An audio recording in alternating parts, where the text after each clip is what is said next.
நீங்க இதுவரையில் இருக்க யாருமே சாப்பிட்டு இருக்க மாட்டீங்க. இதுதான் ஆயனி விதையில செய்கிற உணவு. அந்த விதையை வந்து வறுத்து பதப்படுத்துறது ரொம்ப கஷ்டமான ஒரு விதை. பதாமை விட 10 மடங்கு சக்தி அதிகம். இப்படி ஒரு உணவு நீங்க வாழ்க்கையிலே சாப்பிட்டு இருக்க மாட்டீங்க. இதை ரொம்ப சிரமத்தின் மத்தியில் இங்க வந்திருக்கிற மக்களுக்கு திங்கிறதுக்காக நாங்கள் கொண்டு வந்திருக்கிறோம். எல்லாரும் அள்ளக்கூடாது, கிள்ளி சாப்பிடுங்க. ஏன்னா இது அவ்வளவு கஷ்டப்பட்டு நாங்க இந்த ப்ரொடக்ஷன் பண்றது இல்ல. நாங்க எந்த விலைக்கும் இதை கொடுக்கலாம். இது மக்கள் வந்து என்ன விலைக்கு தந்து வாங்குறது தயாரா இருக்கிறாங்க. அள்ளி சாப்பிடுங்க, கிள்ளி சாப்பிடுங்க. இதுல இல்லாத சத்தே கிடையாது. ஏட்டு விசேஷம் இருக்கு இதுல. இதுல ஒரு 10 விதையை சாப்பிட்டு உயிர் வாழலாம். சரியான கேள்வி. இந்த ஆயனி விதையை வந்து ஒரு ஓரளவு தான் காய போடணும். காய போட்டுட்டு வறுக்கணும். வறுத்துட்டு அந்த மூங்கில் நாளி இருக்கும் இல்லையா, அந்த நாளியை வச்சு உருட்டுனாதான் உங்களுக்கு இது படி வரும்.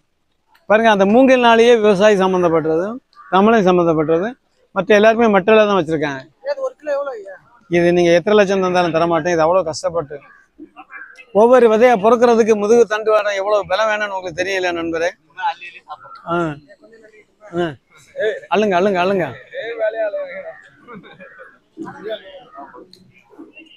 எவ்வளவு அற்புதமா இருக்கு பாத்தீங்களா? பழத்துல இருந்து இது விதை எடுக்கிறீங்களா?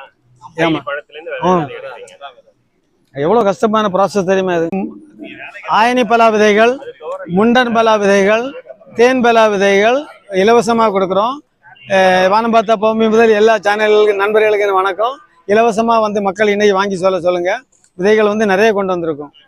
இந்த சிகப்பு தேன்பலா விதை மாத்திரம் விலைக்கு விற்கிறோம். அது ஏன்னா ரொம்ப ஒரு விதை 500 ரூபா விற்கும். அது மிஸ்யூஸ் பண்ணக்கூடாதுன்னு ஒரு விதை 50 ரூபாய்க்கு தர்றோம். வேணாலும் அதுவும் வாங்கிக்கலாம். ரம்புட்டான் விதையும் 50 ரூபா. இந்த ரம்புட்டான் வந்து ரம்புட்டான் வாய் வழியா திங்க. ஓகே.